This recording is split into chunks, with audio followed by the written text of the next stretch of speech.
अस्सलाम वालेकुम वरहमतुल्लाहि वबरकातुह। जी हाँ, अभी अभी जस्ट मैं ऑब्जेक्टिव क्वेश्चन को हल किया था। अब हम आ गए सब्जेक्टिव क्वेश्चन की तरफ। तो देखिए इसमें सेक्शन बी में क्या क्या पूछा था। दर्जे झैल उन्वानात में से किसी एक पर मजमून लिखिए। यौम आज़ादी यहाँ पर 15 अगस्त दिया गया है। मेरी पसंदीदा किताब, मेरा महबूब शायर और मिर्ज़ा गालिब।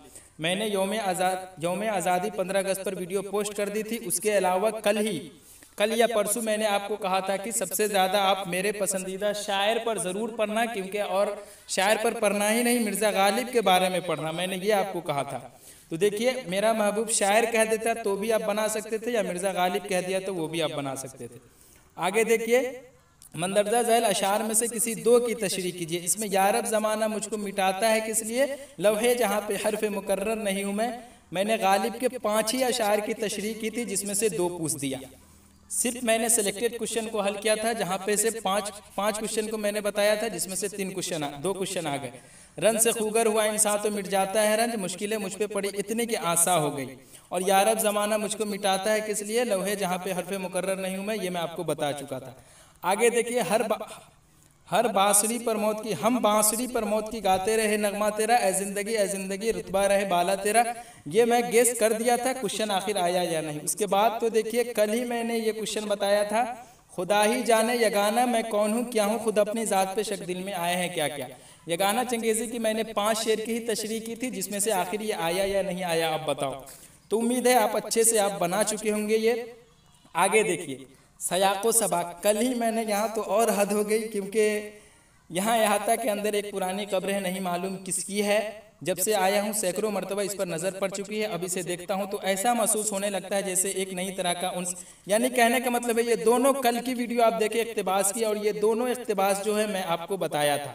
और मैं आपको बताया था कि ये मौलाना अबुल कलाम आज़ाद के दूसरे क्या कहते हैं खतूत का सेंटअप एग्ज़ाम में आया था, और हो सकता है पहले और दूसरे का इस मरतबा आ जाए, और पहले और दूसरे का आ ही नहीं जाए बल्कि दोनों ही दे दिया यहाँ पर।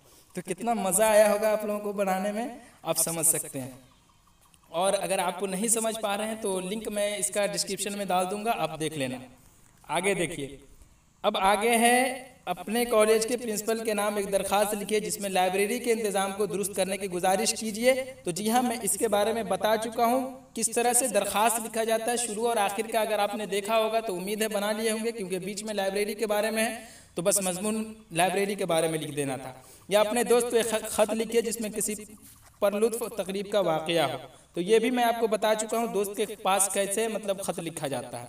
अब आगे देखिए, अनीस का ताल्लुक किस दबिस्तान से है? तो दबिस्तान लखनऊ से है। अरशद काकवी और अता काकवी में क्या रिश्ता है? तो बेटे बाप का रिश्ता है। कानून दा को उर्फ़ आम में क्या कहते हैं? कितनी मरतबा मैं आपको बताया हूँ, कानून दा को उर्फ़ आम में क्या कहते हैं? वकील कहते हैं। गालिब का इंतकाल कब हुआ और इनका मज़ार कहाँ है? तो गालिब का इंतकाल मैं आपको कह रहा था ना, कभी मत भूलना गालिब के बारे में, खाना भूल जाना लेकिन इनके बारे में कुछ मत भूलना। तो गालिब के यहाँ पर इंतकाल पूछ रहा है, तो 1869 ईस्वी में इनका इंतकाल हुआ था और दिल्ली में हुआ था। आगे देखिए, आगे क्या है, हम नहीं जानते का उर्दू तर्जमा किसने किया? तो क्या नहीं आपको मालूम है? ज़ाहिदा ज़ैदी ने किया था। अकबर इलाहाबादी किस तरह के शायर हैं? तो बरक़े कलीसा जो आप लोगों को पढ़ना था, मैं आपको कह रहा था कि ज़रीफ़ाना मत भूलना कभी। तो कैसे हैं अकबर इलाहाबादी, किस तरह के शायर थे? ज़रीफ़ाना हो गए। और ये ऑब्जेक्टिव में मतलब कहने का मतलब बिहार बोर्ड कह रहा है कि आप नंबर लो, क्योंकि ये ऑब्जेक्टिव में भी क्वेश्चन दिया था और सब्जेक्टिव में भी पूछ दिया। आगे, ख्वाजा हसन नज़ामी के किसी 2 किताबों के नाम बताइए। तो ख्वाजा हसन नज़ामी के सिपारा दिल और नज़ाम बंसरी, ये ख्वाजा हसन नज़ामी के किताब हो गए। उसके बाद है, सुर्खी से क्या मुराद है? तो सुर्खी से मुराद उन्वान है। आगे देखिए, मौलाना सैयद सुलेमान नदवी कितने ज़बानों के माहिर थे? तो आज जस्ट ही बताया हूँ 4 ज़बानों के माहिर थे। इंसान की आखिरी हिजरत क्या है? तो ये तो आपको मालूम ही है, मौत है।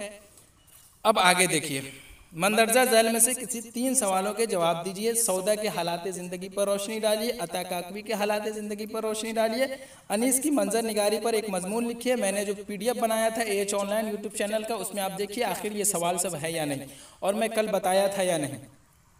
फरतुल्ला बे की खाका निगारी, मैं कहा था कि खाका निगारी ज़रूर पढ़ना आप। इंशाइया किसे कहते हैं ज़रूर पढ़ना। उसके अलावा मैंने आपको कहा था कि टोबा टेक्सिंग या प्रोमिस की मरकज़ी ख्याल पर रोशनी डालिए, इसमें अफसाना ज़रूर आप पढ़ लेना। तो आखिर ये आया कि नहीं? आगे देखिए, दर्जे झैल इबारत की तलखीस पेश कीजिए। जी हाँ, तलखीस पेश करना था, हिजरत सबक से लिया गया है, अहमद जमाल पाशा जो लिए हैं लिखे हैं। या आपके गाइड में भी इसका जवाब दिया गया है, आप अगर गाइड पढ़े होंगे तो उसमें जवाब है, आप देख लेना। या उसके अलावा अगर आप ये नहीं बना पाते तो मैं आपको कहा था कि अफसाना पूरा अच्छे से पढ़ लेना। तो ये देखिए प्रॉमिस अफसाना आया या नहीं।